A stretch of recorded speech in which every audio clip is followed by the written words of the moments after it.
ci édition du soir ni ñu koy defee ngoon gu jot bokk na si li ñu nar waxtaane actualité ci biir réew mi waaye xibaar yi sa bitim réew li nga xamante ne moom moo ci gën a fës tey li ñu nar waxtaane bokk na ci wàllu politique waaye tamit wàllu téléphonie ñu am mbégte dalal soxna Fatou Sow Kane di directrice commerciale pôle entreprise bu Expresso Sénégal soxna si ñu ngi lay nuyu. ñu ngi leen di fay di kontaan lool di dal ci plateau bi tey. ñu ne Expresso at mu bees atum 2019 l'année du renouveau noonu ngeen ko tuddee waaye laata ñu xóot si waxtaan googu ñu daal di seeti Safiatou Cissé ak dossier politique am li mu wax nag tey def si ab gëstu bu yaa jagleel na ko wàllum politique rawatina troisième mandat bi ñuy lam-lamee si dëkk yu bëri si Afrique de l'Ouest ba nga xamante ni ki nga di njiital réewu Côte d'Ivoire nee na du daal di briguer ab ñetteelu mandat jox na leçon bu ñu sukkandikoo si ñenn analyste politique yi yeneen naataangoom yi nekk ci sous région bi ñu leen di ñaax ngir ñu daal di topp say tànkam ñu déglu Safiatou Cissé ak naataangoom yooyu. Durant les 2 mandats que vous m'avez confiés à la tête de notre beau pays, j'ai toujours accordé une importance toute particulière au respect de mes engagements. Dans le même esprit, j'avais à plusieurs occasions indiqué au moment de l'adoption de la Constitution de la Troisième République en 2016 que je ne souhaitais pas me représenter à un nouveau mandat présidentiel.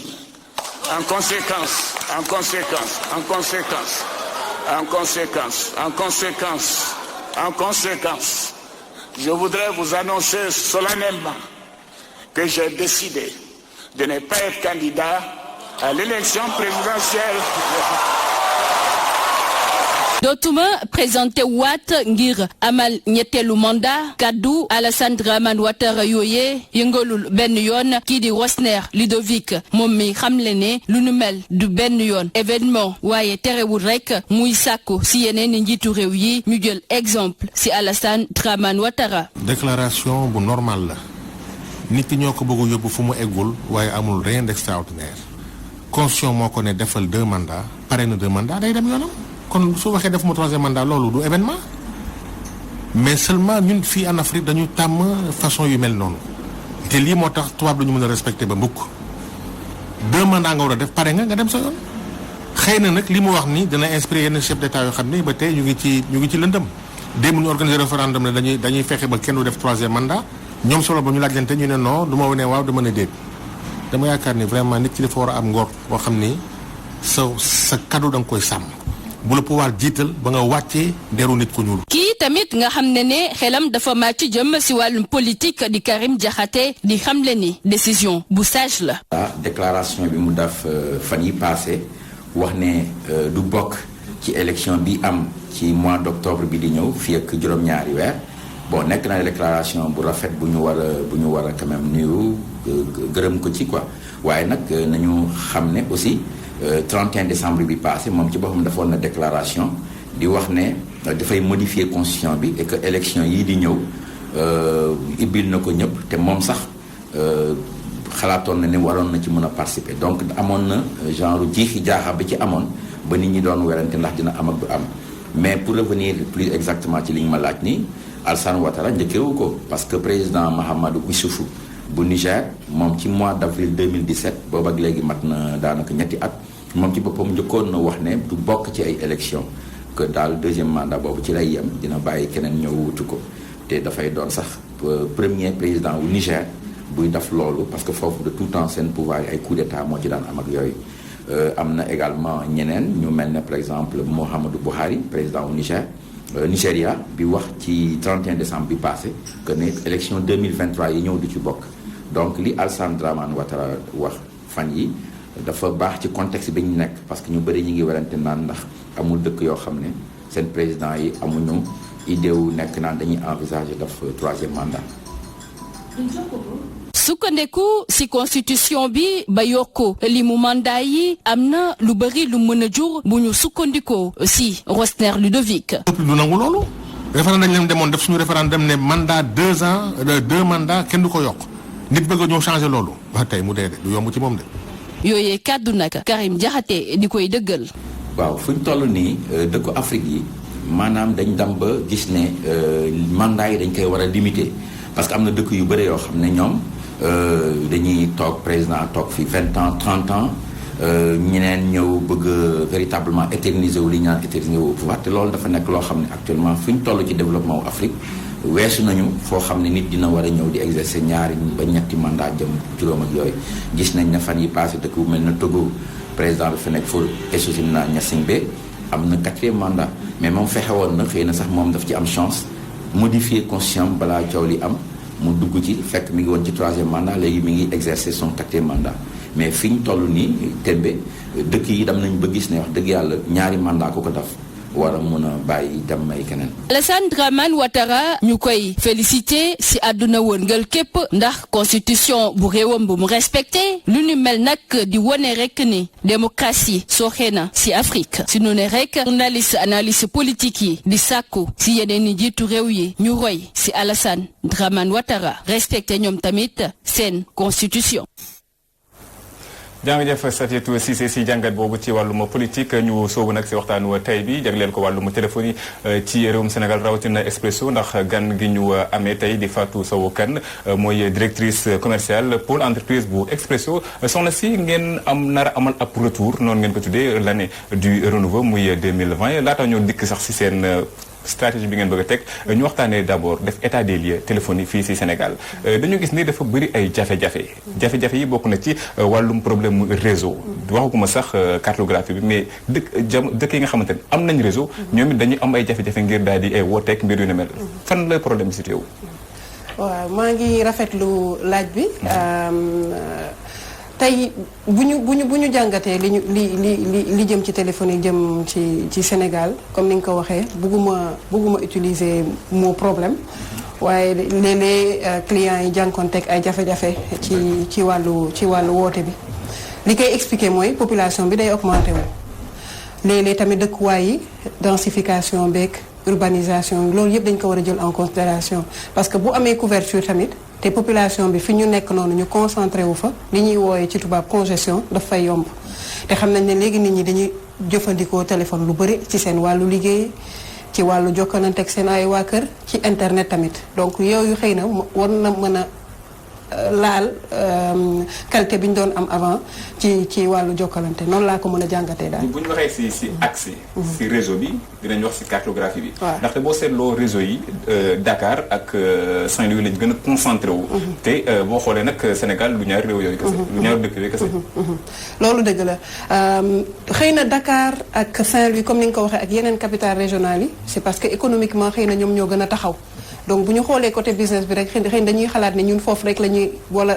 fukkandiku di fa ne mais xam leen ne képp kuy opérateur nekk fii Sénégal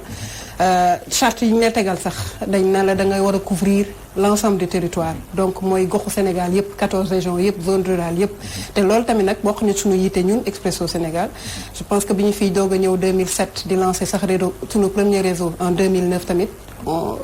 taxaw nañu ci am couverture fépp balaa ñuy lancer commercialement ci liñ jëm ñi tamit mooy yeesal yeeg yooyu loolu tamit ci sunuy mbébét la bokk incha allah. yaa ngi tudd cahier de charge. looloo tax ARTP si weeru janvier suma juumul woowoon leen yéen opérateurs yi c'est que yéen ak waxtaan ngir indi ay saafara si jafe-jafe yi nga xam ne ñu ngi koy nemmeeku bu ñu sukkandikoo si régulateur bi ba tey gox yu mel ne Kédougou yu mel ne Matam que mooy zone yi nga xamante ni moom la jafe-jafe yi gën a am te nee nañ bokk na si li nga xamante ni moom moo war a jafe-jafe yooyu investissement bi ngeen war a def defoo leen ko. waaw comme ni nga ko waxee régulateur bi moom mooy jouer rôle arbitre moom mooy xool li gën ci population bi xool ndax cahier de charge comme ni nga ko waxee respecté nañ ko mu fàttali ñu ko donc bi mu convoqué comme ni nga waxee noonu opérateur yëpp fàttaliwaat nañu ne lii dañ ko dafa war a nekk ci sunuy objectif couvrir population yi fu ñu mënti nekk mooy région yooyu nga tudd Kédougou ak yooyu mais xamal ne couverture ak qualité mun naa ne bokkul mun nga couvrir Sénégal gi yëpp waaye doo am qualité bi bëgg boo amee couverture bi tamit te nit ki mënul woote ni mu waree amul njëriñ donc man li ma mën a wax daal ci sunu wàll parce que loolu laa maîtriser mooy que investissement yi ñu def nii du lancer benn technologie bu bees rek li ñu fas yéene mooy jagleel Sénégal yi réseau de qualité te bu ñu waxee réseau de qualité mooy boo buggee woote nga mun a woote mu jàll jot ki ngay wax te du coupé boo buggee dem internet nga def ko te loolu tamit encore une fois bugguñu mu yem Dakar rek ndax Dakar du Sénégal sunu mbébét mooy mu dem ci région yépp duñ ko mën a defandoo nag ci benn fan. dana nekk loo xam ne plan bu ñuy déployer la ci weer yii di ñëw mais xam ne Dakar la ñuy commencer te li am solo li ma war a wax mooy réseau dafa bëri façon. dañuy wax ñun ci langage technique bi réseau 2G dañuy wax réseau 3G réseau 4G léegi moom li xew mooy 4G lu baax la jumtukaay bu am solo la pour population yi mais nañu xam ne tamit yeneen réseau yi di 3G 2G am na ñu mu jagleel am na ñoo xam ne buñ ko amee tey mu nekk qualité bu baax dina leen permettre ñu jokkoo te loolu lañ soxla dina leen permettre ñu mun a dem ci internet loolu lañ soxla ci 3G bi donc loolu tamit bokk na ci sunu plan moo tax ñuy waxi programme mu yeesal modernisation du yem ci 4G buñ jëmee ci région yi zone rurale yi nga xam ne 4G mënu fa egsi tamit dinañ assuré wu ne 2G bi 3G dana fa nekk ba population yi fa nekk mën a jokkoo ci xel mu daal. ñu wax des ci internet bi nga xam ne moom nga tudd muy réseau 4G bi ngeen bëgg a dugal waaye laata 4G boobu am na lu fi jot a nekk muy 2G 3G bi nga tudd léegi. y a des bëgg yoo xamante ne dañ koy nemmeeku souvent te des fois muy durer. est-ce que loolu tamit du tooñ sa client. waaw mooy li ma njëkk a wax rek gis nga ci wàllu xarale technologique laa mën a wax muy télé muy leneen day am leen lu ñuy wax léeg-léeg congestion moom laa lay wax te li koy waral rek mooy couverture bi c'est-à-dire que population bi ñuy couvrir mun na augmenter mais leneen tamit dafa am boo xoolee jamono yi 90 99 nit ñi doon utiliser téléphone ci wooteek yónnee SMS léegi usage yi dafa changé nit ñi xëy na dinañ woote mais plus dañuy nekk ci internet te loolu day consommer plus de ressources day laaj plus de moyens laa mën a wax en termes techniques donc moo waral xëy na léeg-léeg jafe-jafe yooyu mais du question ne bëgguñu jox population bi tey lu ñu soxla mais nañu tenir en considération rek que léegi usage yi dafa changé nit ñi dañuy dem ci internet lu bëri duñu woote lu bëri bu ñuy woote sax léeg-léeg ci internet la ñuy jaar. effectivement lu si mel ne WhatsApp ak yooyu. ñu wax benn question bu ñu ma yóbbante muy lu jëm si wàllu données personnelles. je me rappelle personnellement. toog naa Tabaski. jot message bu jógee si chef de l'État en tout cas bu ñu signé chef de l'État. d'abord fu chef de l'État jëlee sama numéro ça c'est un problème. est-ce que liñ leen di jiiñ ne ñenn si yéen. dañuy jaay. leur seen base de données yi. ay entreprises wala ay politique. ban tontu nga si indi. waaw loolu moom damay couper net à la question loolu amul. jaayuñu base de données information benn client boo gisee ay messages yu mel noonu ñëw. c'est parce que gouvernement bi ci boppam mooy demander opérateur ne dañu bëgg a passer telle information jëm ci coronavirus bi xew fu mu toll nii mun nañ ñu saisir ministère de la santé nañ ñu jàppale leen sensibiliser suñuy clients ñu yónnee leen SMS mais xamal ne en tant que opérateur télécom tam dañu tënku ci ay chartes muy commission de protection des données personnelles dafa am cahier de charge bu mu ñu jox tamit dañ koy respecter ci SMS yi ñuy yónni clients yi ni ñuy traiter seen ay information loolu duñ ko fowee ndax l'information moom elle est capitale et elle est personnelle donc vie wu nit duñu jël am sañ-sañu jël di ko jaay ay entreprise wala di ko divulguer. ngeen di lancer un nouveau programme laata ñu dugg sax ci waxtaanu programme boobu dañu ànd ak Serigne seetaan vidéo bi nga xamante ni Expresso def na ko ngir wax askan wi lan moo nekk ci liñ leen di waajal.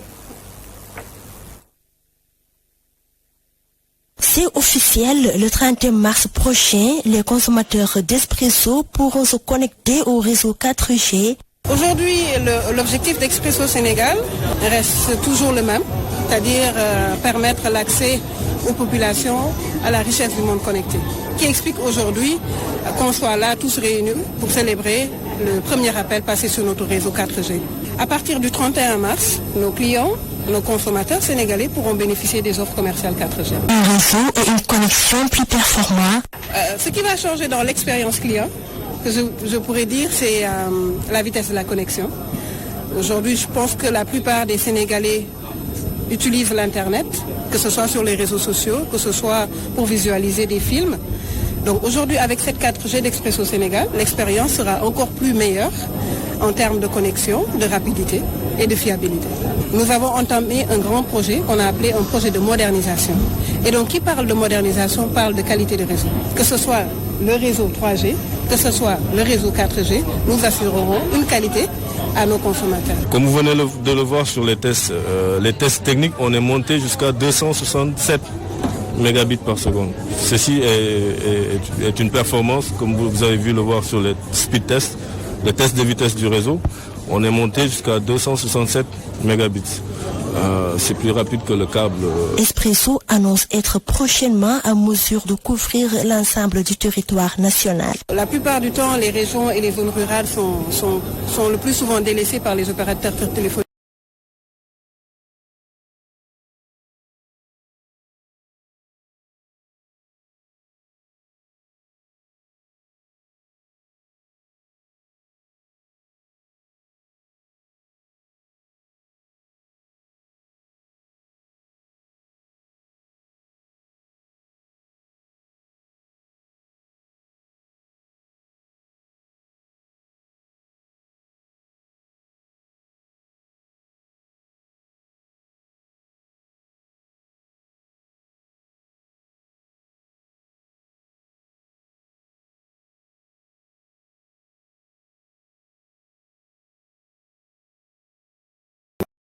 dañu judduwaat. judduwaat boobu lan ngeen jagleel askan wi. waaw judduwaat bi li ñu jagleel askan bi mooy comme ni ma ko waxee encore maa ngi répété wu mais yeesal. yeesal lépp lu jëm ci jumtukaay ci réseau bi ñëw ak 4G tamit. defe naa ñu bëri ñu ngi ñu doon xaar ci 4G bi Expresso ñëw na ak 4G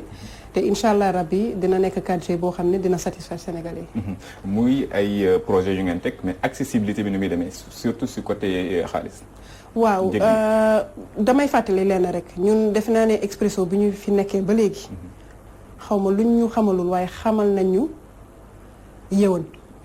waaw wax dëgg yàlla ci lépp lu ñuy def nag xamal nañ ñu tamit transparence du ñu jël crédit client suñuy tarification leer na ak yëwan bi moom dafa bokk sax ci ñun dafa bokk ci ñun te loolu tamit dañ koy préserver donc 4G bi dina ñëw ak ay offre am ak ay offre yu yëwan. mënuñ xaar dumping. mënuñ ko jàppee dumping. déedéet parce que nag comme li ñuy wax ay businessman lañ nag il faut ñu fayee ko.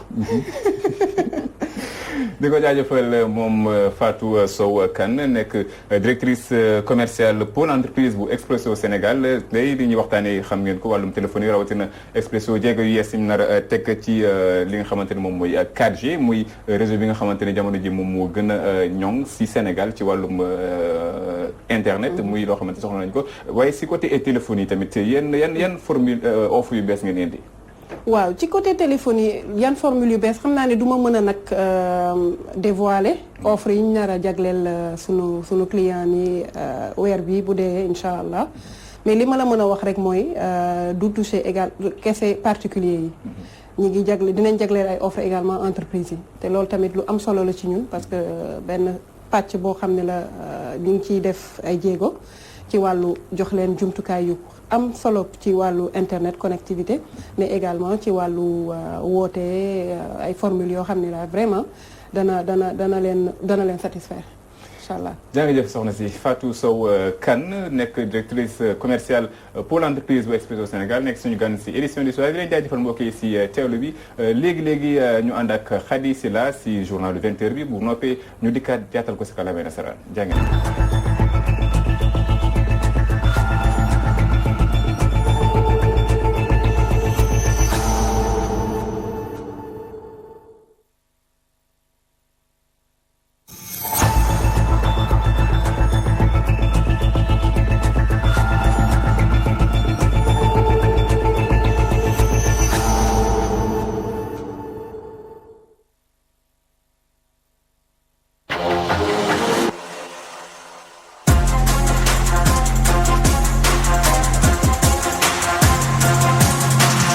Walfadjri